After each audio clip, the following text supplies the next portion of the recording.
Hello everyone! What's up mga ka-idol? Ayan ang ating content ngayon, ang paglilinis ng ating ah, motorcycle.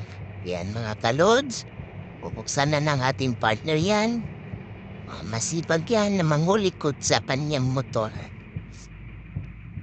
Ayan ang palagi namin araw-araw na sinasakyan. Papuntang trabaho, pauwi, kung saan ang gala. Kaagapay natin yan mga ka-idol. Kailangan natin siyang alagaan para naman sa lahat ng oras ay maging supportive siya sa ating paglalakbay. Alam niyo, halos 6 years na siya mga ka-idols, pero ayan, matapang pa siya, matibay sa bakbakan tuwing nasa kalsada tayo. Kailangan muna nating linisan sa gilid o CVT transmission para naman pag bumira na naman siya ay nasa kondisyon. Napatawa na po yung natin. Nadaayos na magaling siyang mekaniko. Lahat naman yan, kung gusto mong pag-aralan, matututo ka mga ka-idol. Kahit minsan nahihirapan. Pag sa puso mo lang, matututo ka din mga ka-idol.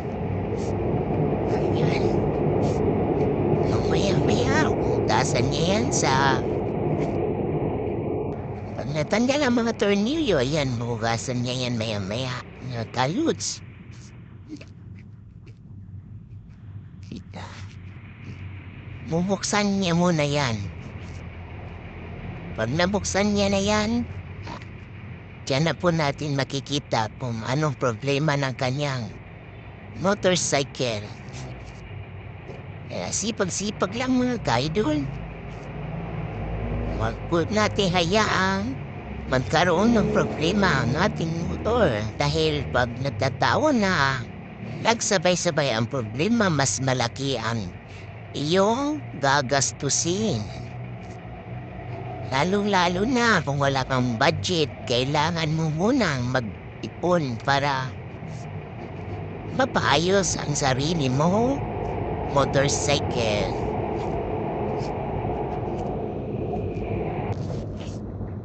Yan mga ka-idol. Dagata, naging kompleto din siya ng gamit. Pag once na may kompleto ka sa gamit, kayang-kaya mo linisan ng iyong sariling motorcycle. Hindi mo na kailangang magpagawa sa iba kung kaya mo namang gagawin. Ayan mga ka-idol, nabuksan na niya. At nabuksan niya na yan, pupukpukin niya na yan mga ka-idol. Kailangan niya ng maso-maso matigas ang tornilyo, medyo nakalikit niya mga ka-idol. Mga ka-idol, bibira-bira na siya. Medyo nahirapan siya niyan magbukas dahil dumikit na yung mga putik. Kailangan mo na niyan sungkitin. Pag nasungkit niya na yan, ayan, medyo tatanggal niya. Wala naman problema kung pupukpukin, basta wag mo lang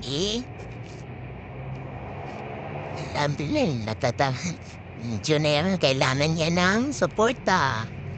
Hanap siya ng ibang tools para may pang tanggal siya dyan. Ayan, buksan niya mga ka-idol. Check niya na yung ibang mga tools. Kayong ilinisan para kung paano hugasan niya ng gas. Para tanggal mga alikabok, mga kalawang, iwas kalawang. Check niya na lahat yan mga ka-idols. Para mas kondisyonan yan mga ka-idols. Nipitan na niya para maayos ganda. And thanks for watching.